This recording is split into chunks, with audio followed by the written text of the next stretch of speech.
So I selected four dialogues. The reason I selected those specifically because in most of the books you will see those four dialogues first, and the reason being chronological one because it is believed, at least for the first one, Euthyphro, that Euthyphro took place before Socrates' trial and execution, and other ones are directly tied to trial and execution. So, apology is the speech that Socrates gives on the day of his trial before judges. Then there is night, which is Creton, which is a dialogue where a guy persuades Socrates to run away. And then there is Phaedo, which is the longest one, and the most well-known dialogue, and it's about Socrates taking the hemlock, taking the poison. Yeah, Truder, you want to say something or what? Like your avatar is blinking. Oh, I'm sorry. I think that's just my keys, my keyboard. Oh, maybe because I haven't heard anything, but it's always like glowing. Oh, Red. Green. also I want to ask, since I really know almost nothing about Plato. So Plato was there at Socrates' execution and trial. He was So present. it it is in Plato. It's not written anywhere, so we say that it's Plato's dialogues, right? But Plato never appears in Plato's dialogues. He always gives credit to other people as if other people were talking. So most likely, yes, because he was his student. So just to give you a brief idea, it Socrates was born around 469 before Christ, right? His execution took place at like 400 or 399. So it's like the beginning of 4th century before Christ. And Plato at that time was around 30 or 40. So he was aspiring towards Socrates, and he always thought of Socrates as of his teacher. So most likely yes, but there is no like definite answer to this question. But most likely yes. Thank So you. so yeah, we'll begin with Euthyphro, which is it was briefly discussed in the course. It's the dialogue that comes with holiness dilemma, which is also known as Euthyphro dilemma. It sounds like this. Okay, so Socrates is talking to a guy who persecutes his father for his crimes because he thinks that it's the right or the pious or the holy thing to do. So, which basically means that him doing so will please the gods. Dilemma sounds like this: is something good because gods like it, or do gods like it because it's good? So it's kind of like a chicken and egg situation. And they go back and forth, and a lot of dialogues end in basically no clear winner, because the only thing that Socrates is doing, at least in first Platonic dialogues, is he's not establishing his wisdom. He's showing to people that they do not know anything, right? So there is this famous statue, the Greek one, where the thinker, right, the wise man upholds his head, and there is this famous phrase that I know nothing but that I don't know anything, right? That's the only thing I know. So he's basically being annoying to other people, and he looks for generals, and he's like, okay, tell me what's courage, right? You're a general, so you must know it. And the same thing he does here. He goes to a priest and he's like, okay, but what is it that God's like? What is it that we consider holy? Okay, let's give it a definition. He was kind of obsessed with definitions a bit. And they're having a dialogue back and forth. Obviously, the guy has no definition per se. He tries out different definitions, and none of them seem to quite work. They work, but only partially, but there is no complete definition, right? So Socrates gives in this dialogue, he gives his idea of gods. So what you have to understand is that Socrates was very religious, like insanely religious. Okay, so his whole philosophy is actually theology, right? And he has this meta approach towards gods. So in these dialogues, Euthyphro, which perhaps contributed to him getting executed, he was pushing this idea that gods are eternal. If there are several gods, what will we consider to be good, right? If something is good, if gods love it, what happens if some gods love it and others don't?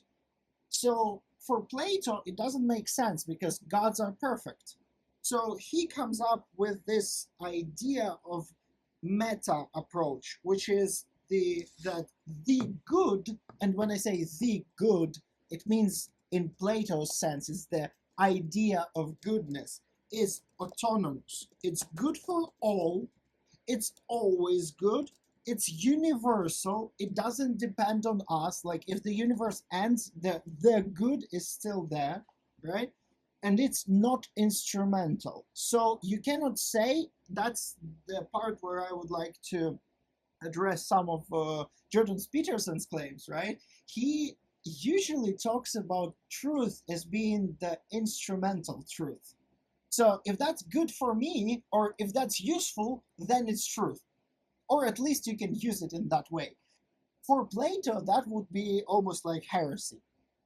But what you have to consider is that in some specific cultures, especially in Chinese, because that's the one that I research, right? So in Chinese culture, that's the case. Truth is what's useful. Truth is what people say. There's even a saying that what all the people state is the truth. And that's how other people see it. But for Plato, the truth and the good is always autonomous and not instrumental. So we have to aspire towards this one high goal, which is very like Christian God. Well, for that matter, Abrahamic religion's God, but we'll put that aside. So Euthyphro is only 11 pages long. It's quite easy to understand, so there is no reason to not read it for yourself. But it's not the most interesting dialogue. The second one that I want to discuss with you is his apology. It's almost twice as long. It's one of the most interesting dialogues because it's the speech that that Socrates gives before his, well, not execution. At that time, it was on his trial. So he comes there and he says that he will be using simple words because the truth is on his side. So he will not use rhetoric. And that was actually one of his accusations, but more of that later. He was 70 years old at that time. So keep in mind, he was real old man there. So he says on the day of his trial that he will address his past accusations, that his accusations that some people made like that day or that year, they're nothing compared to his past accusation during his whole lifetime. And the accusations were as follows: that he researches everything. Listen to that real clearly. He researches everything that's on heaven and earth, and this denies the gods. So him using reason, right? When you go from emotions, from God, because gods for ancient Greeks were not specifically some celestial beings. They were also understood as parts of psyche, almost as if. So his reason denies the gods.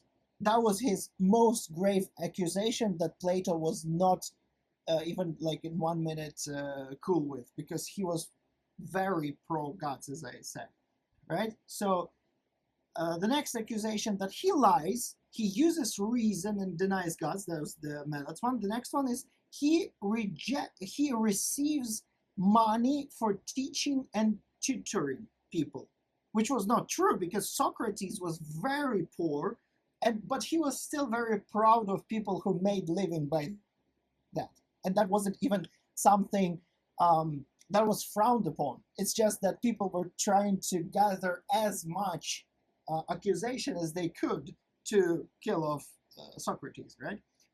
And the third one is because he is arrogant and he responds like this: why am I blamed?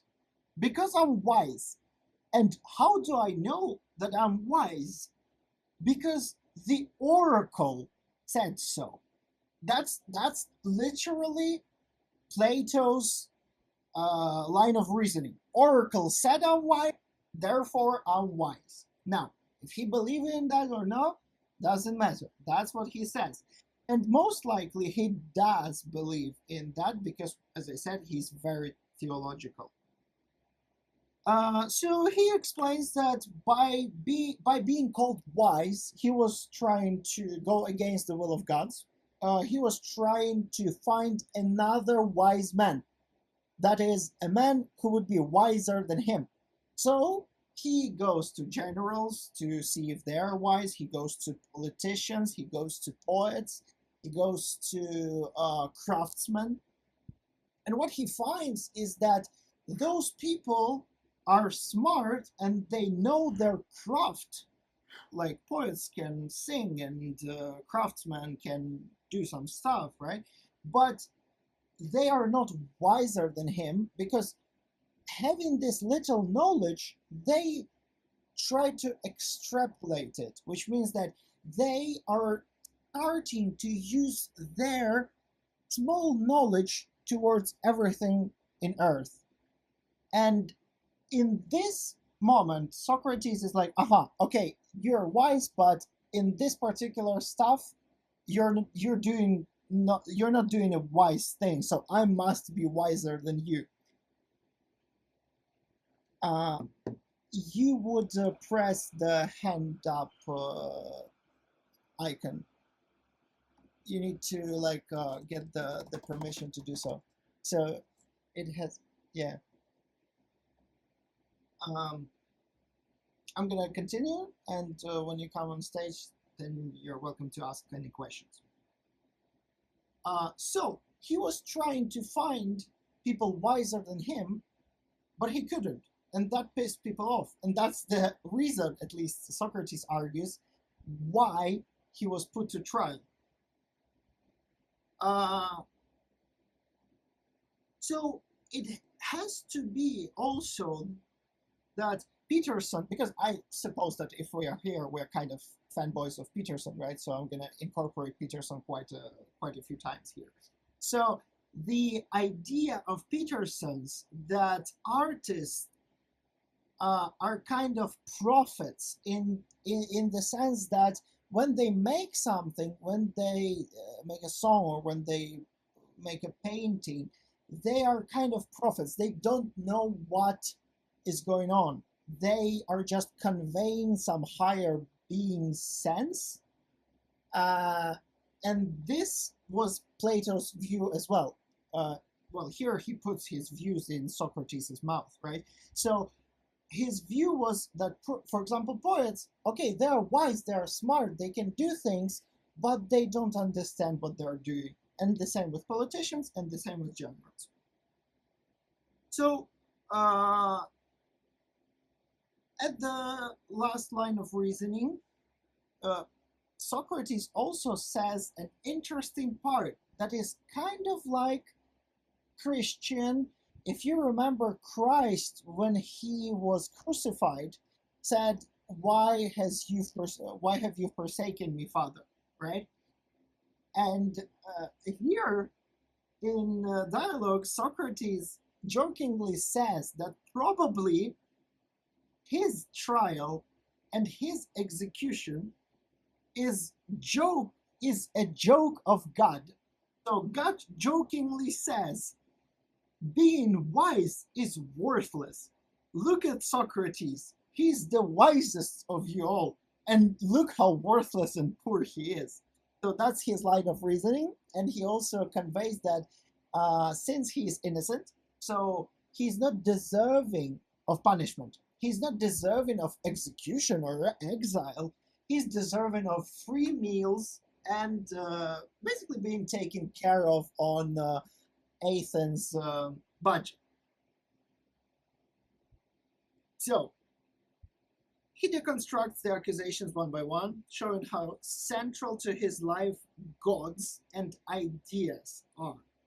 So, once again, one of the accusations is that he brings new gods and spoils the youth. And in all of the arguments here in later dialogues, we will see that the idea of gods or God as one and ideals are central to Plato. So it would be ideas of good, of courage, of glory. Yeah. So he also said that he's not innocent because he was never aspiring to power, which brings out the worst in people. Because he says, and that's a thing that I wrote down because it's so true in our time as well. If you become a politician and you're truthful, you will die very soon. So he selected several times that he was in fact in politics, in the decision making, and he was just lucky not to get killed. And he would always go against the will of the majority and for the truth. So, as for, by the way, for receiving money, he says that he was never a teacher and he never regarded himself as teacher and nobody ever paid him. So he didn't do Peterson's Academy. He didn't do paid lectures, right? He was always just speaking. If you want to come to listen, do that. If you don't like it, if you don't feel like listening to him, just don't come, right? So for Plato, that's what's going on in the tribunal, and he also at the last stages of tribunal, he also brings attention towards one fact. Now, he has a family, and what's interesting that at 70 years old, he has two very young, I believe that's sons. I'm not sure if that's sons or children, doesn't matter, right? So he has two very young children, basically infants.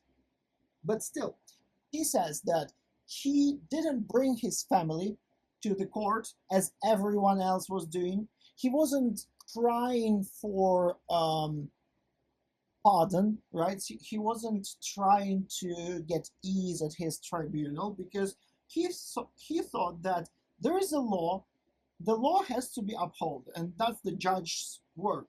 He doesn't judge based on his emotions. He has to judge based on his reason. So he didn't bring his family. He didn't bring his crying kids for everyone to see. And here is a cool point that a lot of people in Western world, when they're talking about philosophy and they're talking about psychology and stuff, a lot of the times they are very watered down. So they're censored or self-censored. So in Plato, in dialogues, that's what Plato is saying. If I, meaning Socrates, if I were to bring my family to court and to plead for forgiveness, I would be considered a coward. And I, as a philosopher, would bring dishonor to Athens. And foreigners might think that people who deal with philosophy and politics in Athens are cowards, just like women, which is very interesting, which is very, you would say, misogynistic. But that's what he says. And it's not the end of the story. Sometimes he talks about women in this way, but other times later on, for example, in the Republic, which was written like 10, I believe something around 10 years later than Dialogues, right? In the Republic, he's very pro-women in the sense that he believes that we all heard the phrase philosopher king. So he believes that philosopher queens are also possible and that women are not um, yes, it's an accurate picture of female ethos. I mean that it's misogynistic by today's terms, right? I'm not saying that it's bad, or I don't give my um, what would you say, like my point of view, right? It's just from today's standpoint, it would be misogynistic, considered misogynistic. But then in the Republic, by those times standpoints, he was speaking very highly of women. So he was saying that philosopher queens are more than possible, right? So he had some interesting views on that.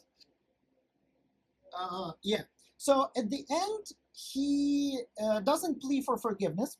He doesn't choose exile. He's not afraid of death. And death is going to be one of the most important topics in next two dialogues. So you wanted to get on stage, Ruth? Or are you? Yeah, yeah. Uh, Ari, can you give the guy Yeah, she should be the able right? to join. Yeah, she's joining. Okay. Hello? Oh, it's not the guy. I'm sorry. Hi. Can you hear? Yep. I appreciate what you were saying. I think that when he was saying those things, it's today's society is too sensitive to oh, how can I say it? They're over feminized, today's society, so that today's claim for misogynistic is invalid. That's my point. I would probably agree with that. I would also say that there are a lot of reasons why it happens. Uh, because today's society is way more egalitarian than before, not because the society has changed itself, right? But because the technology and the advancement that our society has made. So that's, for example, the reason why we have so many single mothers, right? It's not because there is some epidemic of single motherhood, it's because it's possible now. So I'm not saying that it's good. It's very bad. It's awful. But it is Yes, possible. It is possible. And the mere possibility of that is what our society has done and has achieved. Because with the prosperity, you also can tolerate. I'm gonna speak forthrightly, right? You can tolerate more bullshit. If your yeah, society is yeah. if your society is rich, you can tolerate more bullshit. If your society is poor, there's gonna be some stricter measures. So, for That makes example, sense. That makes sense. I will give you a very simple example, right?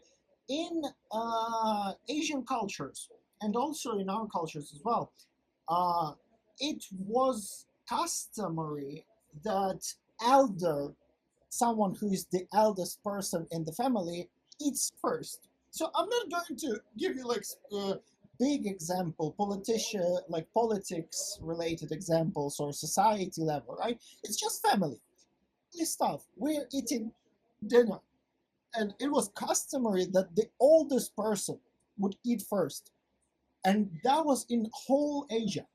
But now it just disappeared. Why? Well, it is still there, but it's only the ritualistic aspect of that is there. But uh, could it be so that it was crucial for the elder men to eat first to then be able to provide for their families in a context of frugal resources, right? Oh, yeah. Good There point. was this context, and then we've got rituals that follow the context, and that's why we see a lot of rituals that don't particularly make sense now, but they're still there. And they're not only in human interactions. You can see a lot of them in, for example, in clothing, right? But anyway, just to be specific, I'm talking about, like, for example, the jeans that were working clothes, but now everybody's wearing them. So anyway, I'm gonna get back to Yes, please do. so the next one is Kriton. Kriton is also, it's like 10 pages long.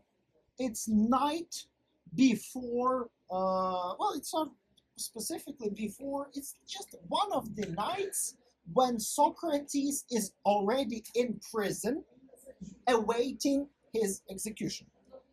So Kriton persuades him to escape prison. And Socrates' line of reasoning is like this. Majority has decided that he has to die. And Socrates' reasoning is like this. Majority is not capable of highest good or highest evil. It's blind. It's the silent mob. You should never think about majority. And there is even a specific example that he gives, which is, for example, if you're going to the gym, right? We're talking about the gym now, right? But the gym, even the word itself, comes from gymnasium, which is the Greek word for the gym, basically. So you're a gym bro, right? And who should you listen to? Some retards on internet, or to your trainer, personal trainer? And Kriton is like, yeah, you should listen to your trainer, right? And same if we are talking about being moral or being right. Here comes the idea of Plato of the one. Once again, he has this idea that there is one true. It's not being. It's the truth that is eternal, that's transcendental, which means that it never changes. It's just that it's higher than material, right? And if we are talking about morals, if we are talking about doing good and being good, then we should speak about goodness, right? And goodness decides, or it's not like decides, goodness is what you're doing good. It's not that majority tells you to be good. It's what is good. So he says that he must stay because of laws and republic. But we are going to talk about this later. Kriton doesn't stop. Kriton tries to find all of the different possible explanations and ways to persuade Socrates to leave from prison, to escape prison. He says, if you're worried about money, don't be worried about money. We're going to pay everything. They don't ask for a lot of money. It's okay. Like, you don't have to worry about that. Then Socrates is not worried about money. Okay, he goes from another way. He says that, Socrates, you have children, right? The ones I mentioned in the Apology of Socrates, right? He says, you're leaving your kids to be orphans. Now, obviously, Socrates finds his way out of that, and he explains that it's still better than for them to be without him, but him being an honorable person, than with him, but, for example, in different city-state, different polis. So, for Socrates, not any life is important, but a decent one. Kriton is ready to do everything that is needed. He's ready to escape. He's ready to find the refuge for Socrates. He's ready to bribe his way out. He's ready to do everything. Socrates is super against that. And, which is also interesting in context of Christianity, he's also against doing wrong onto other people, even if they did wrong onto you. So if he breaks out from prison, he is breaking the law. He is doing a bad thing. And he doesn't think that if majority decided that he should be executed, that he has the right to do bad things towards this majority. So this is a very Christian idea, which in Christianity is like in Old Testament it's eye for an eye, and it's New Testament it's turn the other cheek, right? So I have it's a question. I have a question. yep. If he was saying that majority is not always right, but the good thing is always right, and then the majority gets to decide something that is right that isn't, why did he go ahead with the majority? Why did he flip that on itself and say, well, majority decided, so therefore it is wrong to violate majority, when he had previously said majority is not always right? Yes, because he says that because he's ready to die not for the majority, he's ready to die for laws and republic. So he's not doing this for the majority, even though majority basically decides the laws. You're totally correct here, but for him, he will not break the laws, and laws and republic are very much high up there, probably around gods for Socrates. He gives this line of reasoning, which is very counterintuitive and which sounds a little bit retarded for modern people, but it's so important. And I honestly, for the love of me, I don't understand why they don't cover those points in lectures, because it's so different from us. So here it goes. So he says that we, meaning host and country, gave birth to you, meaning to Socrates, we gave birth to you, we let your father get your mother as a wife, we nurtured you, we educated you, and you are our slave. So, and Socrates is totally on board with that. And he thinks that slave, even if master is doing something wrong, that slave has no right, no moral right to basically to say no, to just leave, right? Or, and that's exactly the same line of thought that he uses against suicide. So for Socrates, death is actually good. We are going to talk about it during the talk about the last dialogue, right? So it's the same line of reasoning. He says that we are slaves to gods. Gods gave birth to us, gods nurtured us, and all the stuff. We are their slaves.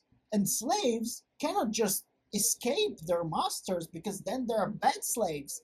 And Socrates has to be good. And that means being a good slave.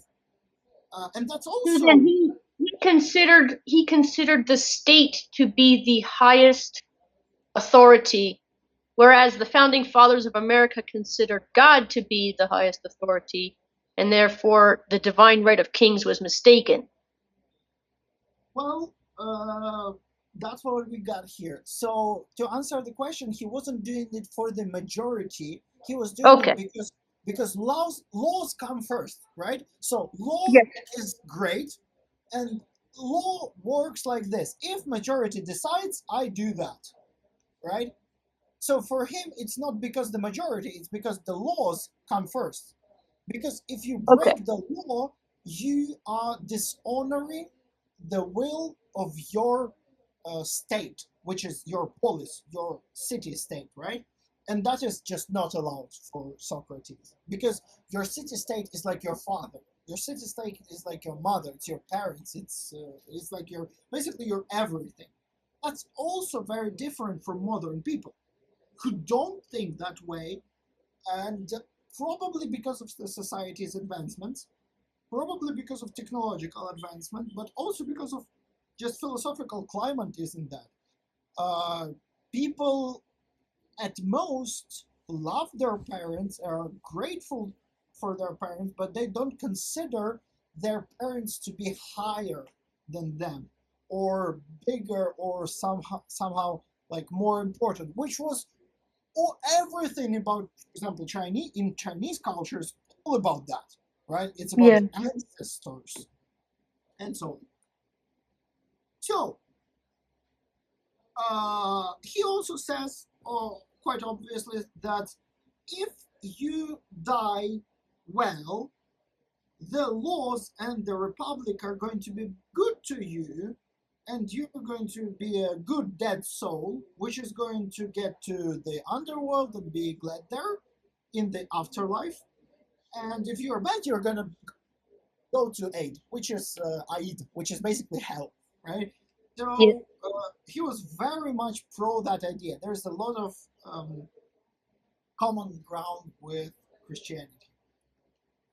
So here we go towards the last one, Phaedo, which is 60 pages long. It's a real long one. And it's a dialogue about how Socrates was dying. It's the day of his death. So first of all, people who were with him were saying that that they felt no pity for the man because he was so blissful. It's a very common idea that death is seen to be not a source of happiness, but not something to be afraid of. And it's a very common idea not only in Plato, but for example in Chinese texts like Zhuangzi. If you wish, I can like do the whole another lecture on Chinese philosophy. It's something that I'm actually good at, not in Plato, right? So here question arises, right? If death is good, why death is good? So the reasoning that Plato gives is that there is basically higher reality, or something that is hyper real, and something that is eternal. And the reasoning that he gives is that there are objects in the universe that are not existent, but that are always there. So for example, very simple example is numbers, right? There is number 2, or there's number 3 or 10, whatever. Those objects, for Plato, it's objects. They are eternal. They don't change. You cannot do anything to them. They're just there. And for Plato, everything that's high was this. So good is actually goodness. It's not specific. That's the reason why he was so obsessed with definitions. So in Chinese philosophy, you always have to give examples. In Platonism, it's like 180 turn. It's like completely different. Your examples are just a part. So he argues, and you can think it for yourself, that when you look at something beautiful, it is not beautiful because of itself, right? So when you listen to beautiful music, it's not because of notes or harmonies or specific like tricks that writers use that this song is beautiful. It is beautiful because it's connected to beautifulness, this abstract, transcendental idea. It's very hard to explain, but it's quite easy to imagine. Like, imagine yourself being in a museum or in church, or even sleeping with your beloved one, right? And you look at this person, or you look at the piece of art, and if you look at the piece of art, deconstructing it, that's what, like, for example, scientists do, right? If you deconstruct everything, there is nowhere for the beauty to be found. It's just oil and paint and notes and some music, and there is no beautifulness in that, right? So for Plato, beautiful stuff is in connection towards this transcendental beautifulness, and not in the thing, physical, material thing itself. So this higher transcendental world is only accessible by your mind. There is no way you can see it, there is no way you can smell it, there is no way you can hear it. It's only your mind that's the only perception that can get there. And there is no mind for Plato, it's soul, right? So it's your soul that can achieve this high realms. And your body is in the way of the soul. Your body wants to eat, your body wants to shit, your body wants to have sex, and everything sensational wants to grab a lot of money, for example, right? Everything sensational is pulling soul away from those high realms. So obviously there is a question in dialogues: why don't just kill yourself? It seems just very plausible. Like if your body is your enemy, just kill yourself, and there's no body, and congratulations. So the reasoning he gives is the one that I explained to you.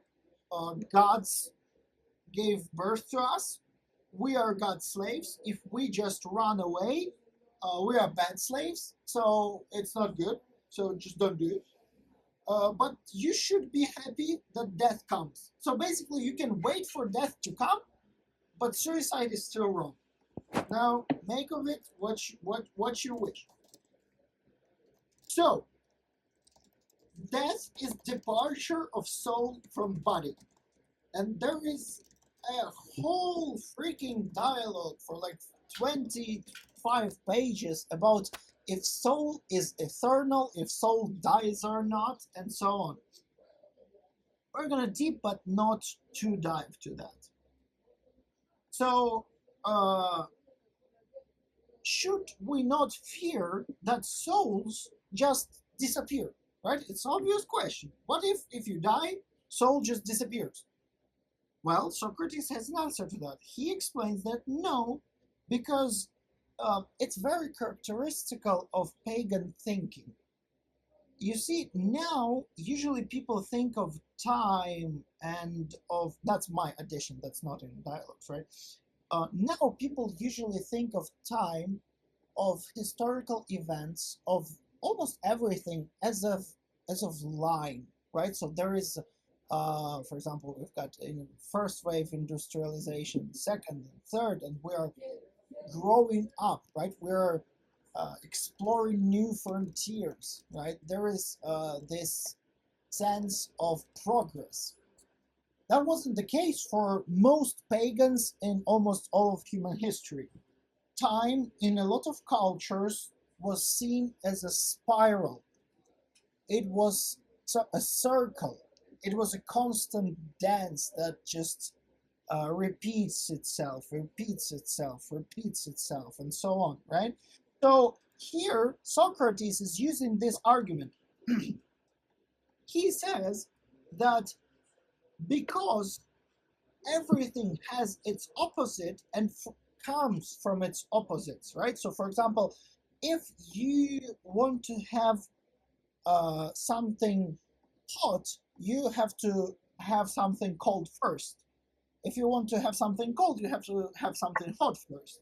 And that works for everything in nature. And he explains that since it's obvious that life is opposite to death, then from death comes life. Because we know that when you die, it's the process of where from life comes death. So it's obvious for Plato that from death comes life. And you can find a lot of examples, quite philosophical ones in biology, like for example, when there's a whale that dies, then there's like hundreds of species feasting on its corpse and continue living, right? It has nothing to do with soul, it's just to give you an example of how pagan line of thought works. He was also very pro reincarnation and karmic, right? So the reasoning that he gives is because from birth we possess the ability to differentiate things and see their connections. So he argues actually that we never study things. We never learn things. He argues that we always remember things. Now here it's a well-established cognitive bias in psychology. It's the mechanism of which deja vu work, right? So sometimes people actually feel like they always remember something even though they have never seen it before. So it's totally fine. But that's his line of reasoning. So if we don't learn but remember, it means that we have to learn it first. And if we remember since the beginning, since birth, then we are birthed with a soul that was older than we are. So that's his line of reasoning. And it doesn't sound stupid, right? Because if you think about it right now, it sounds stupid because you want to ask like, okay, where does the soul start? But that's the thinking that we use now. We have the start, progress, and end, right? For pagan, for natural world, it's about circles. It's about going in circles. So it's way easier to grasp the concept of infinity if you're thinking about world as having no beginning and no end. It's just dancing in circles, right? So he was also karmic. By karma, I mean like specifically the idea of like Buddhism and Hindu religions that basically it's it says that if you're good, you're gonna get good stuff. If you're bad, you're gonna get bad stuff. So for him, for example, if for him it's obvious that if you drink a lot, in next life you will become a mule, right? The small, I'm not sure how to call it in English. This small horse-like animal. If you are a killer, you may become a wolf, which is also contradictory towards his later claims that bad people who cannot be saved go to Tartar, which is basically like hell, and never return, right? So it's kind of contradictory. So do killers become wolves, or do they go to Tartar and never return? I don't know. Maybe the worst ones go to Tartar and the kind of okay ones return. I don't know. So, yeah. So he says that death is good because it's the departure of soul, and soul, your mind, is what thinks. So he has a very distinct definitions of thinking and feeling, and everything that you feel is changing. It's constantly in change. So for Plato, it's fleeting. It's not that important. And that what you can only think of rationally is transcendental. It's eternal. So he was in search of one truth forever, for everyone and forever. And soul itself, it's also in this category. So it's eternal, it's transcendental. The argument, once again, is the beauty argument that I have given to you. So that there has to be some beautiness by itself, like numbers are by themselves. They're not affected even if our whole universe dies, numbers are still there, at least for Plato. Yeah. So, here we go. So since life is opposite to death, like fire is opposite to cold, then when you die, everything that's alive within you, which is soul, gets preserved, and it's eternal. And for Socrates, it's more than enough. Then there's a brief description of him dying. There's not that much of that. He just drank the poison. Everybody was amazed at how brave he was. He wasn't crying, he wasn't whining or bullshit like that. He drank the poison, walked around, lied down, and then died. And that's it. That's the end of the fourth dialogue. I think that's enough dialogues for today. And thanks for listening to me rambling about that for an hour now.